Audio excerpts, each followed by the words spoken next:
আমরা যদি নিয়ম শৃঙ্খলা না মানি, অর্থাৎ রাতে জেগে থাকলাম, দিনে ঘুমায় থাকলাম, ভোরে উঠলাম না, তাহলে এই অনিয়ম করে আমি এই পৃথিবীতে ভালো থাকতে পারবো না। তার প্রমাণ ঘরে ঘরে রুগী, ঘরে ঘরে রুগী। হ্যাঁ, প্রমাণ এইটাই, আর বড় প্রমাণ লাগবে না। প্রতি ঘরে এতগুলো ওষুধ। এই ওষুধ কে খায়? কে খায়? যারা ওই ঘরের সদস্য। তো তারা একজনও ভালো নাই, সুস্থ নাই। এর চেয়ে বড় প্রমাণ কি লাগবে? এর চেয়ে বড় প্রমাণ লাগবে? তো রাত জেগে যে ভালো থাকা যায় না, এর চেয়ে বড় প্রমাণ লাগবে না। আল্লাহর নিয়ম না মেনে এই পৃথিবীতে ভালো থাকা যায় না, এটার প্রমাণ আর কি লাগবে? সবাই রুগী, আর কি প্রমাণ লাগবে? সবাই ওষুধ খায়, এর চেয়ে বড় প্রমাণ কি লাগবে?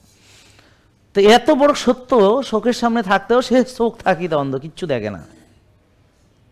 সে মনে হয় বোবা কালা অন্ধ, কিচ্ছু বুঝে না, কিচ্ছু দেখে না, কিচ্ছু জানে না। মানে আশ্চর্য ব্যাপার, মানুষ কি করে এরকম হতে পারে? এতটা নির্বোধ তো হতে পারে না, কিন্তু তবুও দেখা যাচ্ছে যে আমাদের আচরণ কেমন জানি নির্বোধের মতো হয়ে গেছে, বোধবুদ্ধিহীন। আমি ব্যায়াম করি না, সুস্থ থাকতে চাই। আমি রাত জাগে, সুস্থ থাকতে চাই। আমি হালাল তৈব খাই না, সুস্থ থাকতে চাই। আমি অতিরিক্ত খাই, আমি সুস্থ থাকতে চাই। আমি অতিরিক্ত টেনশন করি, আমি হতাশ হই। আমি নিয়ম মানি না, ডিসিপ্লিন মানি না, বিশৃঙ্খল জীবনযাপন করি।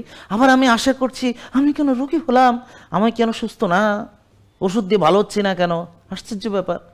আমার মাথায় কি একদম কিচ্ছু নাই, সব সয়াবিন তেল, ব্রেন বলে কোনো জিনিস নাই, গ্রে ম্যাটার মানে সয়াবিন তেলে পূর্ণ।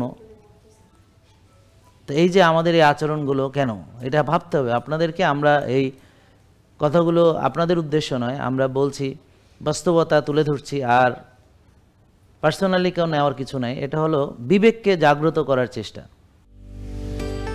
জেকে লাইফস্টাইল, ওষুধ মুক্ত সুস্থ জীবন।